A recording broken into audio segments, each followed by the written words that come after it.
భారతదేశ తొలి ప్రజాస్వామ్యవాది సర్దార్ సర్వాయి పాపన్న గౌడ్. భారతదేశ చరిత్రలో గణతంత్రం, రిపబ్లిక్ అనగానే మనకు రాజ్యాంగం అమల్లోకి వచ్చిన 1950 గుర్తుకొస్తుంది. కానీ రాచరికపు సంఖ్యలలో మగ్గుతున్న 17వ శతాబ్దపు దక్కన్ నేలపై సామాన్య అణగారిన కులాల ఐక్యతతో ఒక ప్రజా రాజ్యాన్ని నిర్మించి తొలి గణతంత్ర స్ఫూర్తిని రగిలించిన దీశాలి సర్దార్ సర్వాయి పాపన్న. ప్రజాస్వామ్యం అంటేనే ప్రజల చేత, ప్రజల కొరకు, ప్రజలతో పాలించబడేది. దక్కన్లో ప్రజాస్వామ్యం ఏర్పాటు చేయడానికి పాపన్న గణతంత్ర వ్యూహంలో 5 ప్రధాన అంశాలు కనిపిస్తాయి. బ్రాహ్మణ భావజాల వ్యతిరేకత, సామ్రాజ్యవాద ధిక్కారం, భూస్వామ్య వ్యతిరేకత, బుద్ధుని సమతావాదం మరియు దళిత బహుజన రాజ్యాధికారం.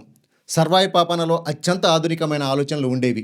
సమకాలీన భారతీయ రాజులకు కానీ, సామాన్యులకు కానీ ఎవ్వరికీ లేని దార్శనికత ఆయనలో కనిపించేది. ఆనాటి రాజులందరూ బ్రాహ్మణులకు మాన్యాలిచ్చి పోషిస్తే పాపన్న అందుకు భిన్నంగా అణగారిన వర్గాలకే దేవాలయాల్లో అర్చకత్వ బాధ్యతలు అప్పగించి సామాజిక సమానత్వానికి పునాది వేశారు. రాజకీయ గణస్వామ్యమే కాదు, సామాజిక ప్రజాస్వామ్యానికి, సమానత్వానికి ఇది ఒక మార్గదర్శక నిర్ణయం. సమాజ నిర్మాణాన్ని పూర్తిగా అవగాహన చేసుకున్న ఏకైక పాలకుడు సర్వాయి పాపన్న.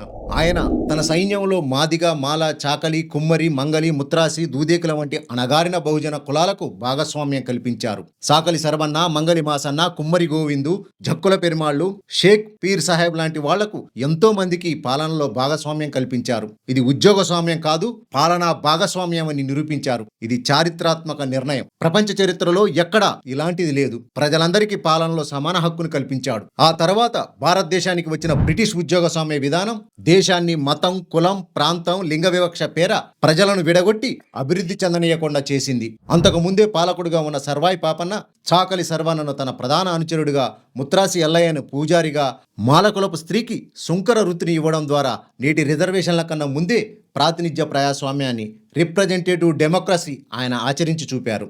ఇది ఇప్పుడు మనం చూస్తున్న సామాజిక న్యాయాన్ని ఆచరించిన భారతదేశ తొలి ప్రజాస్వామ్యవాది సర్దార్ సర్వాయి పాపన్న గౌడ్.